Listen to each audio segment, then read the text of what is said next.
I like this lesson. I love this lesson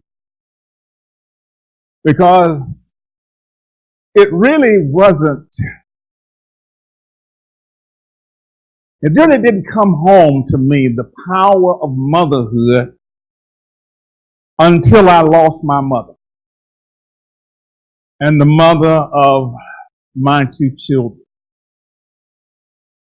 I really didn't grasp it until 19 years ago, yesterday, I buried my wife of 25 years. It was the first time that I had spent first Mother's Day that I spent without my mother.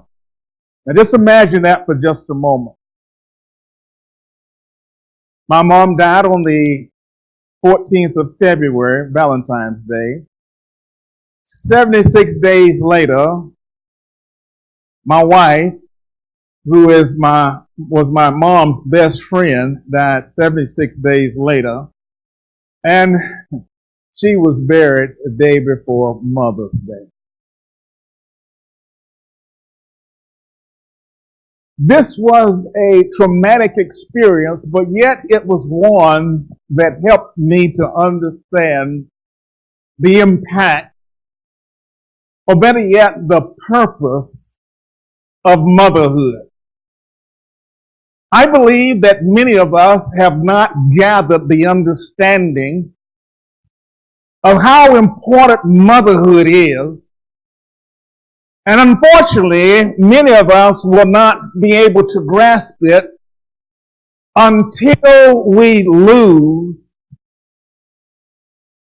our mother. When we look at the example over in 2 Timothy chapter 1, the Apostle Paul gave some very important information there. And if you would allow me the privilege of going over there for just a moment to look at that text to help you to understand or to grasp the core values of purpose or the purpose of motherhood. I believe that we as men would not impregnate another woman if we understood the importance of motherhood. Now let me help you out here. We would just take it lightly. Oh, she's pregnant. No. You've got to understand its purpose. And when one enters into that purpose, there is an obligation and a responsibility that comes with it. Pay close attention to the text. In 2 Timothy chapter 1 and verse number 3, Paul writes under the guidance of the Holy Spirit. He says, I thank God whom I serve with a pure conscience as my forefathers did.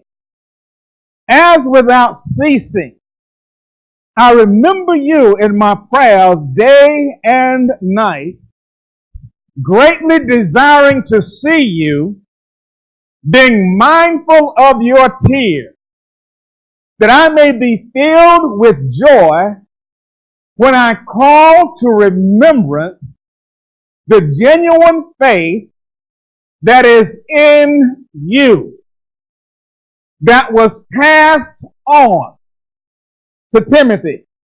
Watch what he says. That is in you, which dwelt first in your grandmother Lois and your mother Eunice. Pay close attention now. Follow me. That core value resided in the grandmother. It was passed on to Timothy's mother, and the core value was passed on to Timothy through his mother. Let me kind of put it in perspective for you. We are the sum total of our mother. The importance or the purpose of motherhood. It is important that you and I understand its power and influence. A woman was the very last thing that God himself created. You might want to say he saved the best for last. But the interesting thing about that, out of everything that God created, you may want to check me on this, he often said these words, "It is good," except in his creation of the woman. Why? Because of her nature. I'm not talking about mascara. I'm talking about the concept that God himself fashioned the woman from that of a man. He reached in, took a rib, flesh, developed, cultivated. And the Hebrew word in that text is he built her. He fashioned her. He was directly involved in the process. And this is why we have to understand the difference. We're in a world now to where the world is trying to help us to understand that there is no difference between genders. But I'm not going down that road. You all can go down that road if you want to. But you've got to understand that we all have a purpose. God created the man for a purpose. He created the woman for a purpose. And all things that he revealed is that everything has a purpose. Everything has a season. Everything has a particular time frame in God's scheme of things. There's a time for everything. And in everything where there is time, there's also purpose given. So when we find ourselves wasting time, you are also wasting your purpose. You can never fill your purpose if you do not understand that it was given to you by God. Not you. Not man. Our core value for this month is new self-purpose. God created us, all of us, for a reason and for a purpose. Even the trials that we face are there for a reason and for a purpose. And you and I have to understand that if we do not open ourselves up to Almighty God, we will never discover nor fulfill our purpose. You see, when we look at how God created this thing called the earth, he put in place certain things. And what is happening today is that man and woman have decided that my life is my own. I can do what I want to do when I want to do it. And God's purpose is only to co-sign on what I want to do. You were created for a purpose. You have an intended purpose.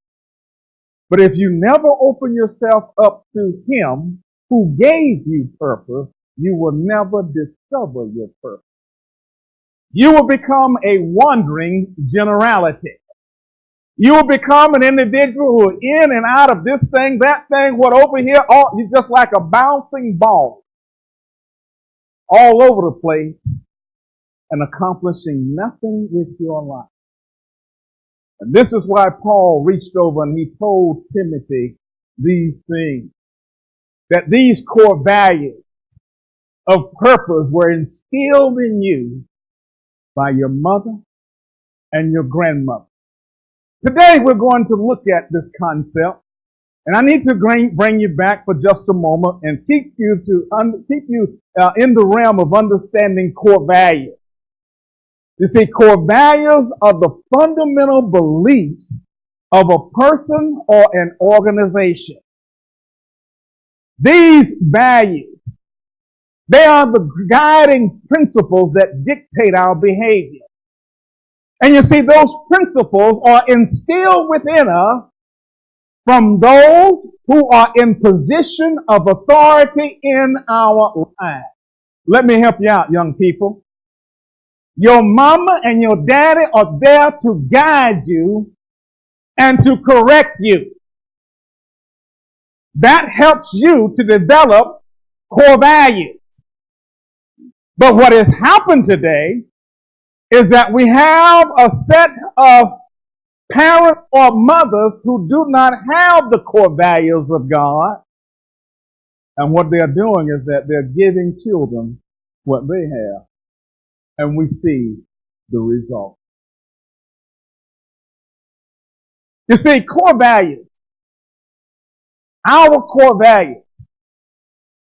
An individual may say, I do not have them. Yes, you do. They may not be the right one. But your core values will always be revealed. Whatever you believe, how you see or how you deal with things, reveal your core values. Your core values can be positive or they can be negative. So whatever you do, it reveals you. It also reveals what has been instilled within you.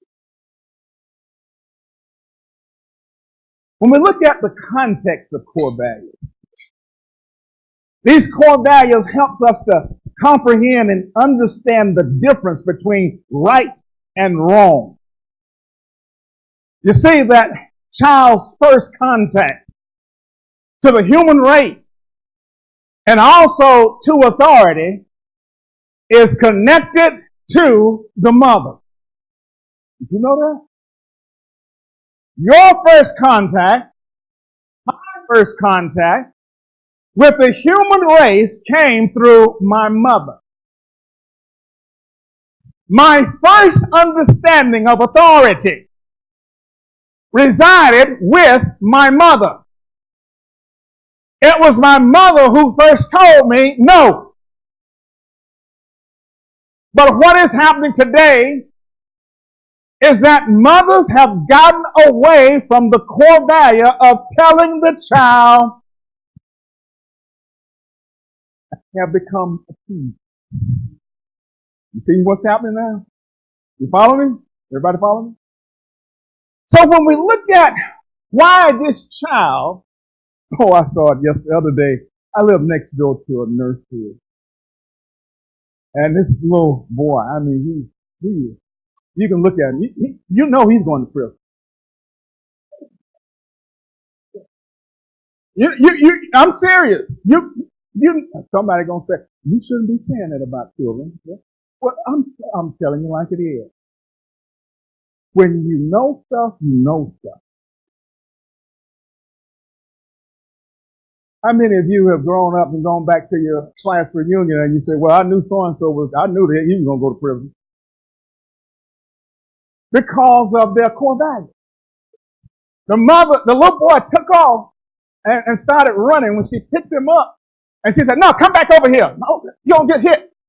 And she started counting. 1, 2, 3, 4. And you know what he did? I've seen this before. He started counting with her. He stopped and started counting with her, and then went on to doing what he was doing. Who's in charge? Huh?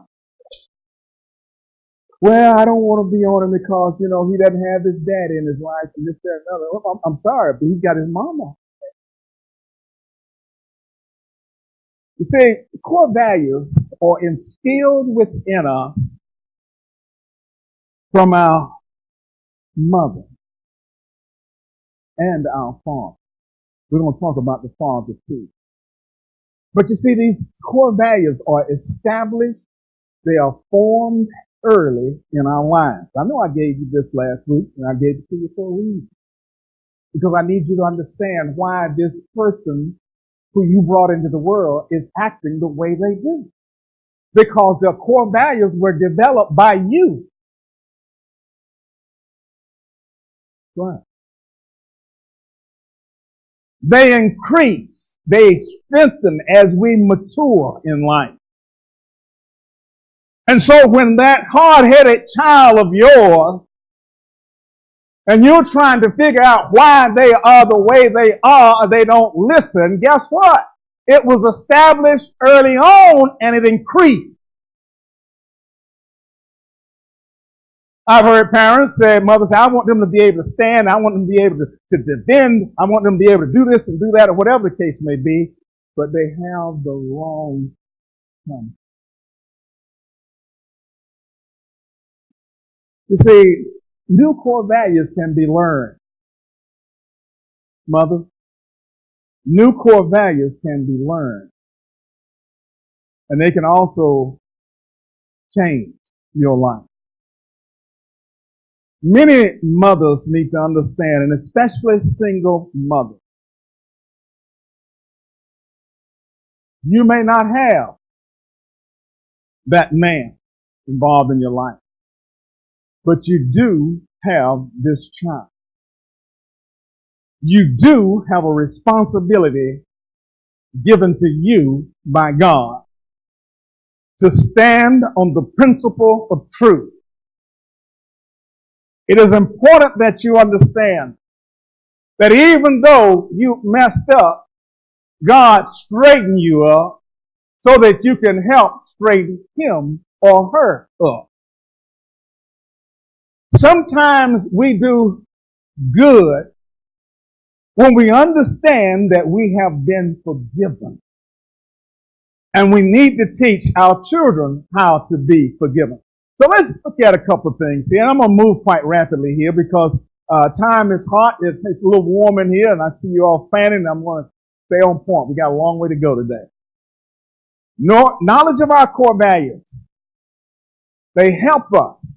They help us to know what we believe. They help us to know what we believe. They help us to know why we do what we do. They also help us to know or reveal our attitude and our thought process. They also help us instead of hindering us from living for God. Okay? They also will help us to discover our purpose. And so you and I must be given to our core values. Now, I mentioned this earlier that the first contact of a child today of the human race is through your mother. She was the first contact. Not only is she the first contact to the human race, she's also the first contact to the core values needed to survive in this society. She is the first contact of discipline. That's home training. The Bible says, train up a child in the way it should go, and when it is old, it will not depart from. She is also the first contact of self-management. Did you know that? Self-management. She teaches you how to take care of yourself. She teaches you how to groom yourself. She teaches you how to look out for yourself, believe it or not. But what is happening today is that we have too many mothers who operate from a base of fear and guilt. And as a result, you pass that on to your children. This is why they will not leave home, because you have placed upon them certain fears and certain guilt. No. She's also the greatest encourager. She's the greatest encourager. We find over in John chapter 2 in verse 1 through 5 where Jesus' mother comes to him and she announced to him that, hey, the party is going long, but yet we're running out of wine. And he turned to her and said, why trouble me with this? You see, Mary knew that this was his time to what? Be revealed to the world. Let me say this to you this morning, young people. Your mama knows things about you that you probably had never even thought about. You want to know why? Because she is part of your life. You see, you became part of hers. Everything within her is transferred to you. She is not there to harm you. She is there to encourage you and to inspire you.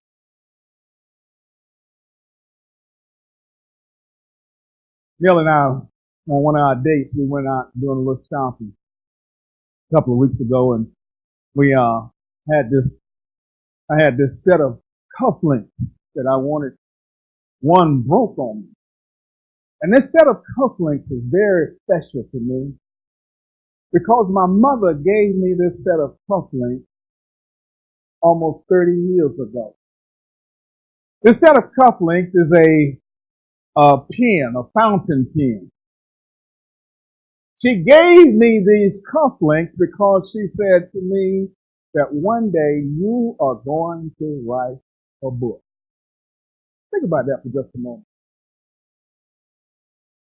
That was way before I even thought about writing a book. But because of her encouragement, because of the connection between the mother and the child, she was able to see things that I had no idea. You see, we get upset. Let me put it another way. Maybe you can grasp it. We get downright funky when our mamas tell us what we can become. After all, she don't know what she's talking about. All she did was had me. That's it.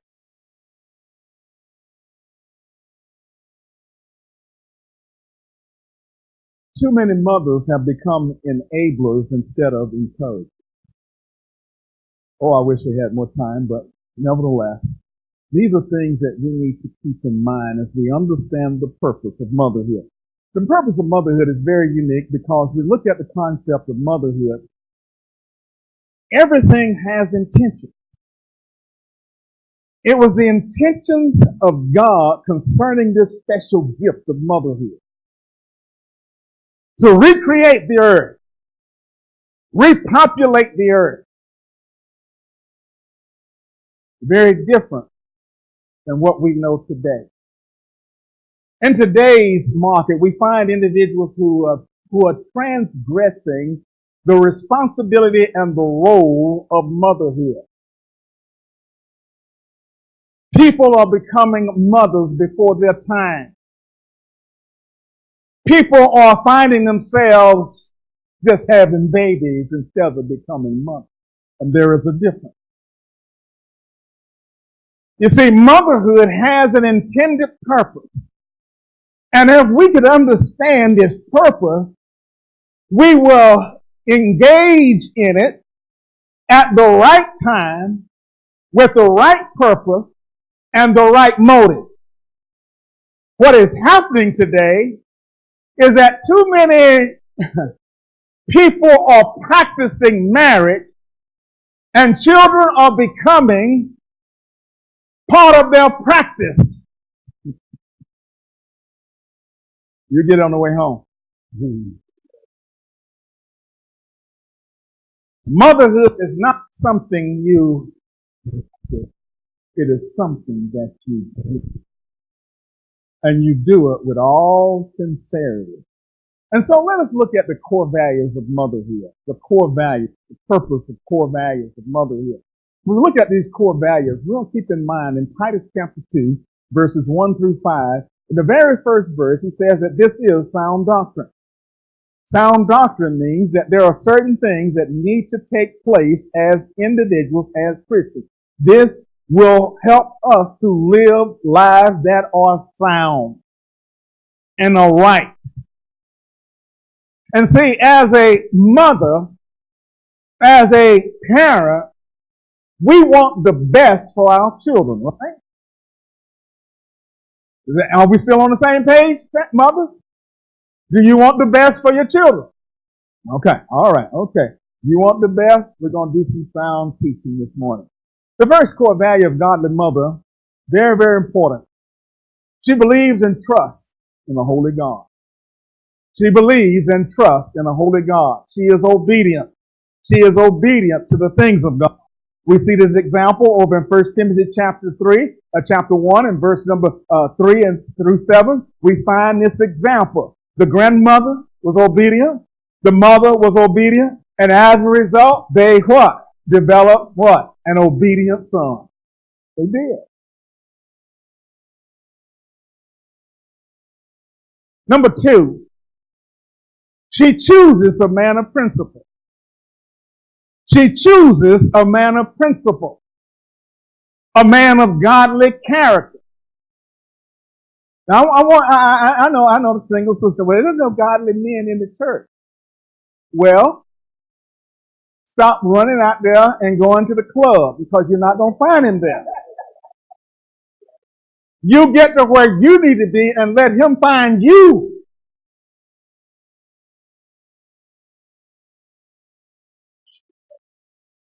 A man that she will lovingly submit to and respect. She also learns and knows how to manage her health. She also respects her body. She recognizes that the body in which she has is different than any other. She has a purpose for being that way. She must respect her body. That means that sometimes you have to recognize that there are some things that the world does not need to see. That's what Titus chapter 2 teaches. Modest. Modest. I was somewhere and an individual asked me a question about a particular dress or whatever the case may be, style or whatever. And my response was, it shows too much skin. And the response was, do you know that you'll get eaten up if you say that? Well, that's what the Bible teaches. You see, there are some things that you've got to understand, ladies, is that men love mystery.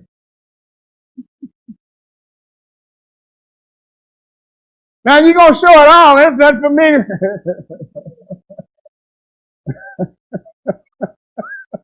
All right. I want you to know that I'm not afraid.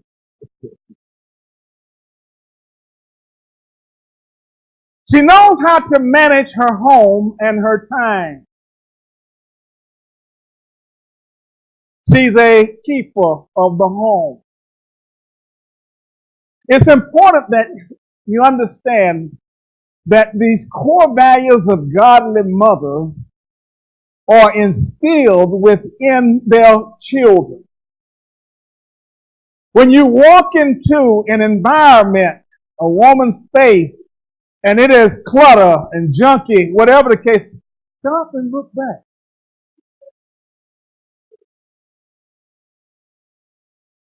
Look back. She educates herself. She inspires her children biblically and professionally. My mom didn't know a whole lot about the Bible, but she did know this one thing, that on Sunday I was going to somebody's church. She would always say that. You're going to somebody's church. In the neighborhood church, one preacher, his name was Charles Park. And my mom had to work on Sunday. But she made sure that Charles Parson came by and took us all in tow. He had me by the hand first, my sister, my brother, and my other sister, and we'd all walk down the street. Mr. Charles Parson going to church. And we got there, and we were the only kids there. And he would sit us on the front row, and he would sit with his back to us, and he would teach us the Bible. Strangest thing. But you know something? I learned why Jesus wept. You see, we have to understand that mom cared enough for us to learn or to get what we needed.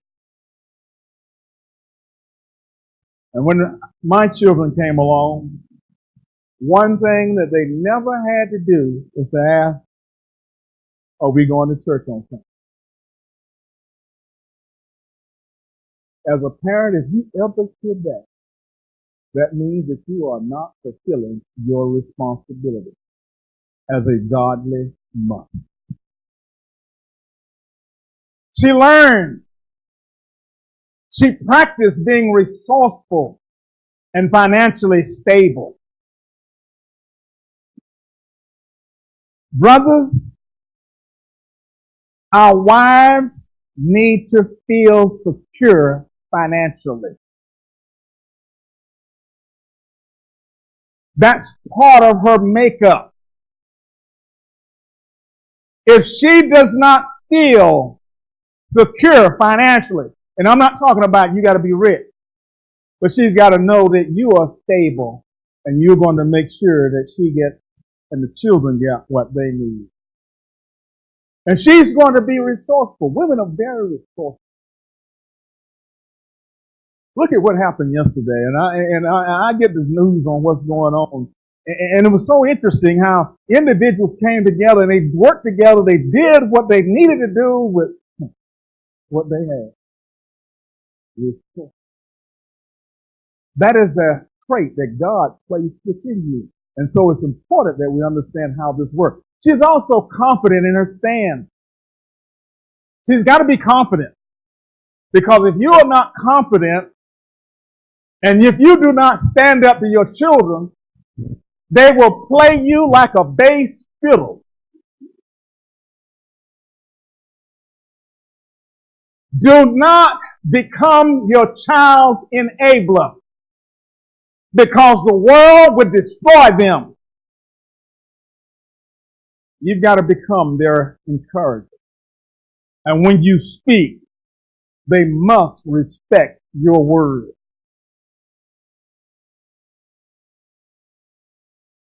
When my mom spoke, I knew she meant what she said.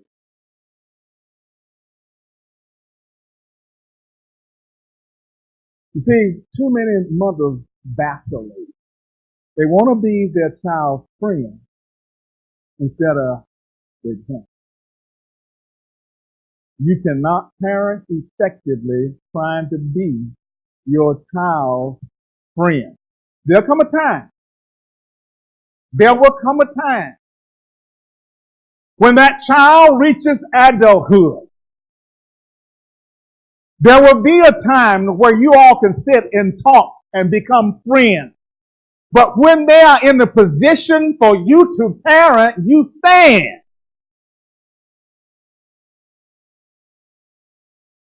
Don't be afraid if they're going to leave. Don't be afraid. Let them go. Let them go. As a mother, as a parent, you have to realize that you are preparing your child to live in this world without you.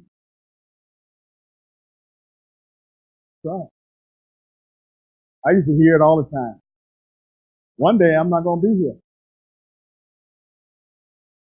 And you know what was interesting? That one day came and she was right. And she was right. She teaches her children to respect their father. Whether she is married to him or whether she's not. A mother can have a profound effect on a child by the way she treats that child's father. If you do not respect the man who impregnated you, what do you think the offspring is going to do? You've probably seen the cartoon that has made its way around the internet. And this cartoon is very interesting because the mother is constantly saying in the caption, she says, I don't need a man. I don't need a man. And then the daughter is there, she says, I don't want a man. And then the son steps up and he says, I don't want to be a man.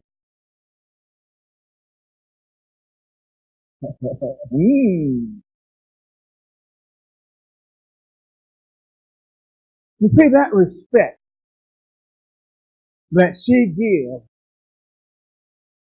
that child's father helps her to understand her role, her God-given role.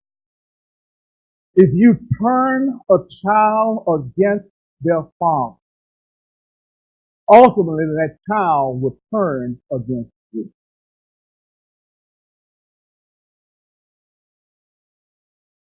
She's confident. Teaches her son. Now this is a good one here. Get for me. The scripture reader, get for me Proverbs 31. She teaches her son to respect women. And she encourages him to marry and be a provider. I'm just going to sit right there for just a moment. Did you know that many young men today who are at the age of marriage are not getting married? You want to know why? Because they were not encouraged by the man.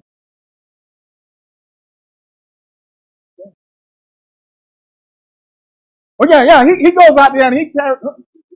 Who's the scripture reader? You got it? Crank it up. Proverbs chapter 31, verse 1 through 3. The words of King Lemuel, the utterance which his mother taught him. What, my son? And what son of my womb?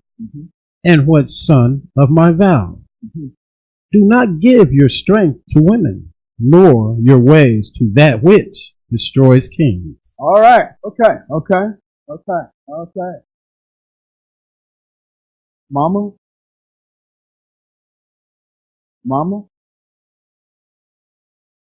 this is from her, a woman. What, my son? And what son of my womb? And what son of my vow? Do not give your strength to women. The other translation says, do not give yourself to that which takes your strength away. What are you talking about? Y'all want me to break that down for you? Want to break it down? Okay. Mamas, I just thought about a Texas song. Mama, don't let your baby grow up to be cowboy.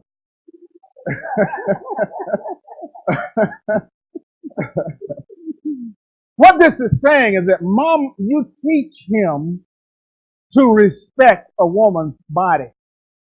You teach him that he was not created to run in and out of women.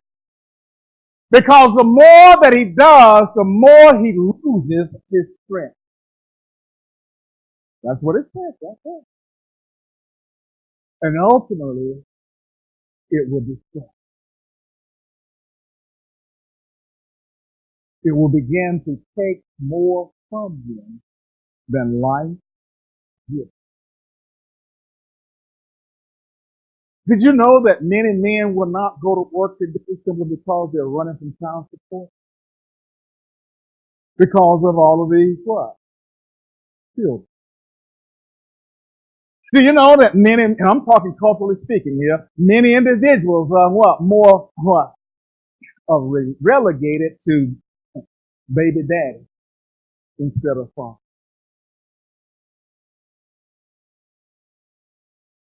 And many men will not get married because mothers have not encouraged to do.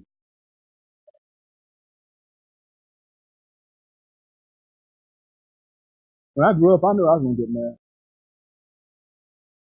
I knew I was going to get married. If I had $1 for every time my mama says, when you get your wife, when you get up, when you get married, when you get your wife is not going to have to worry about this, your wife is not going to have to worry about this, you're going to be able to take care of that for your wife, you should open the door for your wife, you should do this for your wife, you should do this for your wife is not going to have to worry about this.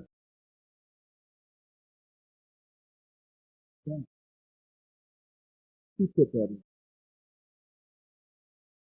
Who put that? Do you see how powerful motherhood is? You're probably not married, fella, because your mom had encouraged. She teaches her daughters the principle of godly character and respect for her femininity. Respect for her femininity. Let me go in here for just a moment because there are a large number of women today who despise their femininity. They see femininity as weakness. They see femininity as weakness. This is why we see the marches going on down on the mall where women are walking around with these strange hats on, okay? Hollering woman power. And it's so interesting how woman power is not relegated to the very thing that you put on your head. Now, for those of you who want to know what that is, go and do your research and find out about the hat. But the whole idea is that's not where woman power is. Watch this. The power is in the presentation. The power is in the way you present yourself to them. The power is relegated to the power that you're connected to. Your godly one. That's your power. Huh? All right. I was almost called to ask the question. I thought I was in Bible class. I know y'all got a lot of questions about this, right? Mm-hmm. We'll get you on the outside. That's all right. Right? Here's the thing that I want us to keep in mind. Just like motherhood, fatherhood, they are all connected to the purpose of God. Right? They all have purpose. And in order for you to connect to that purpose, you've got to allow God to order your steps. But what has happened to motherhood is that motherhood has taken on a secular nature, and as a result, creating a lot of chaos in the world, a lot of chaos in the family. It has even created chaos in the gender.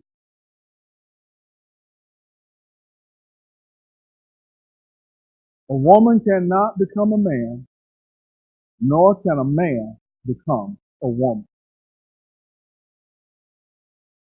It is God who chooses gender.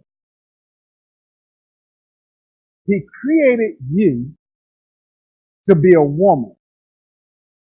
And that woman has a purpose. He created man to be a man. No one had the privilege of choice. No one. Now you may feel a certain way, but you didn't get that feeling from God. You created that. You're the one who's confused, not God. Nor did he make you that. Something happened to cause you to feel that. I was asked a question once.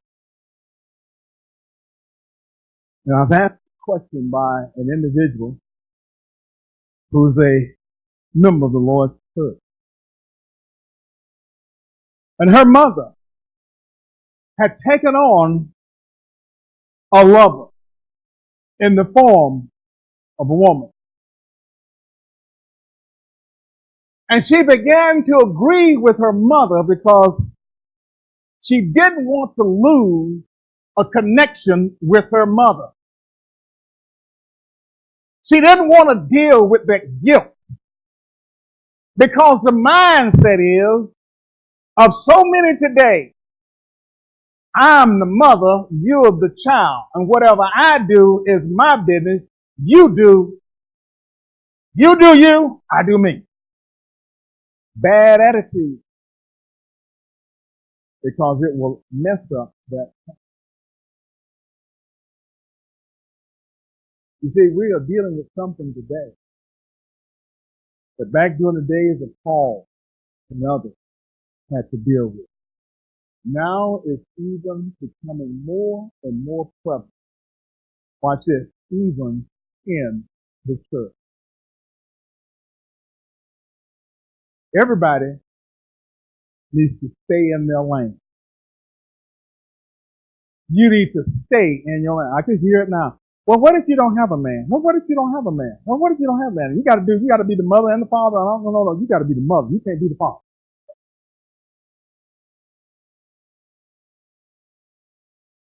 And nor can you teach a young boy how to become that which you are not.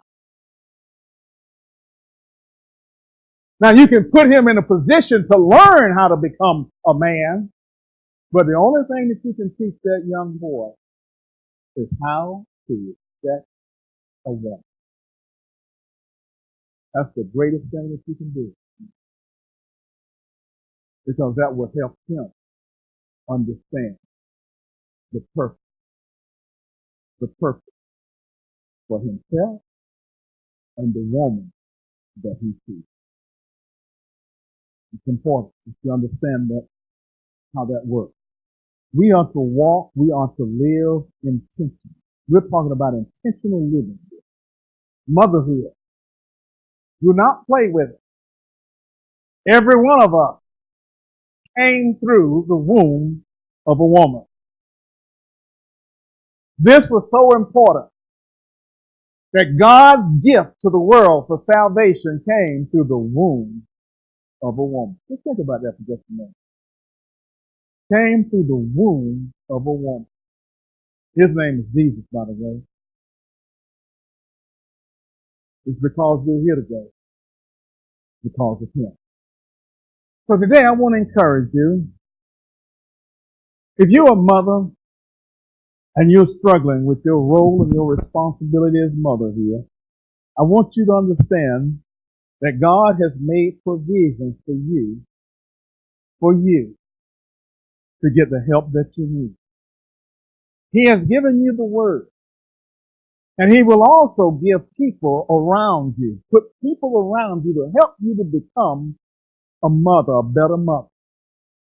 Those of you who have become mothers out of order, or you find yourself young and you're a mother now, okay, wait, guess what?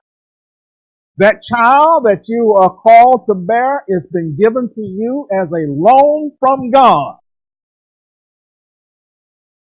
That is to help you become the person that you need to be. And so you've got to forgive yourself, or better yet, you've got to forgive, be open to the forgiveness of God, and surrender yourself to his plan, and do what is right and what is necessary. I had a very good friend of mine, his daughter good young lady. And she wanted to play the game of the world and got caught. And she had the privilege of sharing and talking to myself and my wife. And she said, I realized I made a mistake.